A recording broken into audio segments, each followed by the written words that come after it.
बिस्मिल्लाहिर्रहमानिर्रहीम। अगर आप एक विंडोज़ 11 यूज़र हैं और आपका पीसी लैपटॉप पर हमेशा स्पीड इश्यूज़ आते रहते हैं, परफॉर्मेंस इशू आते हैं, आपके सॉफ्टवेयर लैग करते हैं या आपकी हार्डवेयर हमेशा लैग करती रहती है, जिसकी वजह से आपको परफॉर्मेंस ठीक नहीं मिलती, जिससे आप काफ़ी इरिटेट भी होते रहते हैं, तो ये वीडियो आपके लिए है। क्योंकि इस वीडियो में मैं आपको ऐसी टिप्स बताने जा रहा हूँ जिससे आपका पीसी या लैपटॉप पर विंडोज़ 11 बिल्कुल एकदम स्मूथली रन होगी और आपको परफॉर्मेंस इशू भी नहीं देखने को मिलेंगे। तो आपने ये वीडियो एंड तक देखनी है, और अगर आपने मेरा चैनल सब्सक्राइब नहीं किया हुआ तो मेरा चैनल को ज़रूर सब्सक्राइब कर लें, ताकि अपने पीसी या लैपटॉप के लिए आप ऐसी इंफॉर्मेटिव वीडियोस आप तक रेगुलरली पहुंचती रहें। तो आइए आज की वीडियो शुरू करते हैं।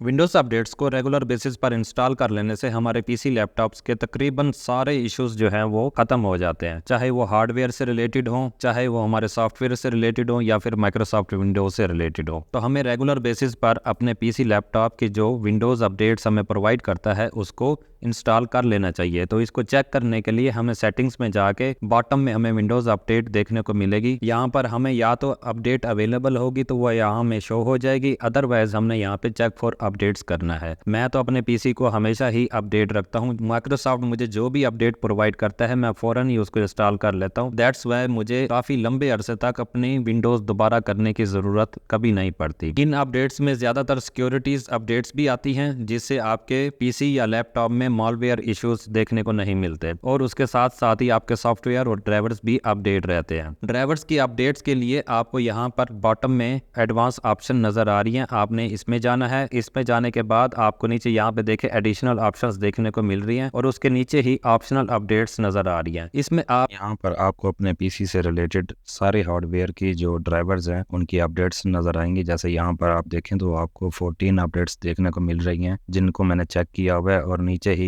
डाउनलोड और इंस्टॉल का बटन है। अगर मैं इस पर क्लिक करूँगा तो ये 14 अपडेट्स जो हैं वो डाउनलोड होंगे पहले, और उसके बाद मेरे पीसी में इंस्टॉल हो जाएंगी। बाज़ ऐसा होता है कि आपने गलत ड्राइवर भी इंस्टॉल कर रखे होते हैं, जिसकी वजह से आपकी हार्डवेयर जो है वो माल फंक्शन कर रही होती है, सही प्रॉपरली जो है वो वर्किंग नहीं कर रही होती। तो विंडोज़ के थ्रू अगर आप अपने ड्राइवर्स को अपडेट करेंगे, ये हमेशा आपकी हार्डवेयर को वही ड्राइवर्स प्रोवाइड करेगा जो कि जेन्युइनली माइक्रोसॉफ्ट उन्हीं की ब्रांड से ही उठाकर आपको प्रोवाइड करता है। तो इससे आपके पीसी के जो 100% आई थिंक इश्यूज हैं वो हमेशा दूर हो जाते हैं। नेक्स्ट जो टिप मैं आपको देना चाहूँगा वो है, अगर आप अपना पीसी या लैपटॉप को काफी देर तक ऑन रखते हैं, काफी देर मतलब एक से ज्यादा दिन, 2 दिन 3 दिन या पूरा हफ्ता आप उसको ऑन रखते हैं, कोई ऐसी वर्किंग है आपकी, और उसके बाद आप देखते हैं कि उसमें थोड़ा लैग आ रहा है या वो थोड़ा स्लो होता जा रहा है, तो आपने क्या करना है, उसको शट डाउन करना है। आपने रीस्टार्ट नहीं करना। शट डाउन एक ऐसा प्रोसेस है जो बैक एंड पे जितने भी प्रोसेसेस होते हैं वो सबको किल करता है, उनको क्लोज करता है। जो एक माइक्रोसॉफ्ट विंडोज का एक जो जेन्युइन तरीका है उससे वो उनको ऑफिशियल तरीके से कह लेंगे, उनको सारे प्रोसेसेस को, प्रोग्राम्स को क्लोज कर देता है, और उसमें जो मेमोरी में जितना भी आपका टेम्परेरी डाटा होता है वो भी सारा क्लियर हो जाता है। तो हम अक्सर ऐसी मिस्टेक करते हैं कि अपने सिस्टम को शट डाउन करने के बजाय हम रीस्टार्ट करना प्रेफर समझते हैं, और हम ऐसा समझते हैं कि रीस्टार्ट करने से हमारा पीसी या लैपटॉप जो है वो बिल्कुल ठीक हो जाएगा, उसमें जो लैग आ रहा है, थोड़ा बहुत उसमें प्रॉब्लम्स आ रही हैं उसकी स्पीड में या एफिशिएंसी में, वो ठीक हो जाएगी। तो ये आपकी सोच गलत है। आपने जब भी अपने कंप्यूटर को फ्रेश करना हो, आपने सिस्टम हमेशा अपना शट डाउन करना है, आपने उसको रीस्टार्ट नहीं करना। नेक्स्ट जो टिप मैं आपको बताने वाला हूँ वो है फ्री अप ड्राइव स्पेस। मतलब कि आप अपनी सी ड्राइव पे जो टेम्परेरी फाइल्स हैं उनको रिमूव करें।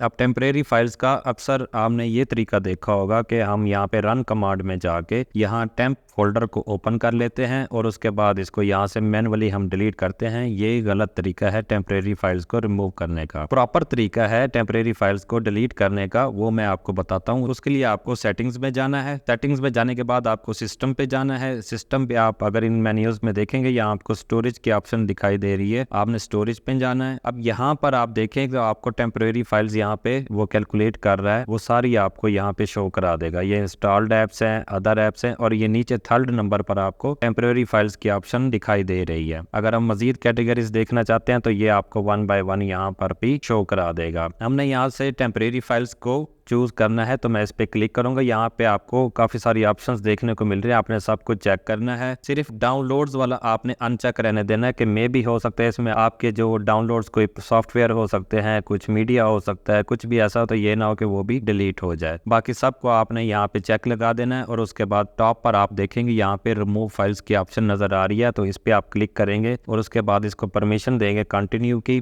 तो उसके बाद प्रॉपरली जो आपकी विंडोज़ 11 है वो आपकी टेम्परेरी फाइल्स को विद इन अ सेकेंड सब डिलीट कर देंगे। ये है प्रॉपर तरीका टेम्परेरी फाइल्स को डिलीट करने का। तो उसके बाद भी आपके जो सिस्टम की परफॉर्मेंस है उसमें काफ़ी इफेक्ट आपको देखने को मिलेगा। नेक्स्ट हमारे पास जो टिप है अपने पीसी को बूस्ट करने के लिए वो है अनइंस्टॉल अनयूज्ड ऐप्स। मीन्स कि हम काफ़ी सारी ऐसी एप्लीकेशन इंस्टॉल कर लेते हैं, सॉफ्टवेयर इंस्टॉल कर लेते हैं जिनको हम यूज़ ही नहीं करते, क्योंकि ऐसी ऐप्स बैक एंड पे हमारे या तो पीसी या लैपटॉप को डिस्टर्ब कर रही होती हैं, जिससे हमारी परफॉर्मेंस या हमारी वर्किंग में भी लैग आता है, या बैक एंड पे प्रोसेसेस में वो सॉफ्टवेयर या एप्लीकेशंस रन हो रही होती हैं जो कि बिल्कुल अनयूज्ड होती हैं। हम उनको या तो वो किसी थर्ड पार्टी सॉफ्टवेयर के साथ इंस्टॉल हो जाती हैं, या हम बाय चांस किसी एप्लीकेशन को ट्राई करने के लिए या सॉफ्टवेयर को ट्राई करने के लिए इंस्टॉल कर लेते हैं और बाद में उसे हम कभी यूज ही नहीं करते। तो ऐसे सॉफ्टवेयर भी हमारे सिस्टम की परफॉर्मेंस को बहुत रिड्यूस कर देते हैं। तो इसके लिए बेहतर यही है कि ऐसे सॉफ्टवेयर को